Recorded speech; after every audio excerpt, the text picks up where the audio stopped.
দেশের পরিস্থিতি বড় নাজুক। আইন শৃঙ্খলার দিক থেকে ভয়াবহ একটা পরিস্থিতি তৈরি হয়েছে কয়েকদিনে। আমরা বৈষম্য বিরোধী ছাত্র আন্দোলনের মধ্য দিয়ে ফ্যাসিবাদকে পরাজিত করেছি।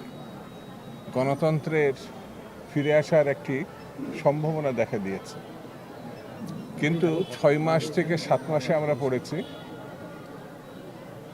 বাজার সিন্ডিকেটের অসম্ভব কষাঘাত, বেকার ছাত্রদের কাজ না পাওয়া, রাস্তাঘাটে চলতে গেলে যেভাবে পরিস্থিতি তৈরি হচ্ছে, ঘরের ভিতরে এসে মানুষ কুপিয়ে যাচ্ছে, হত্যা করছে। তখনই মানুষ শিউরে ওঠে।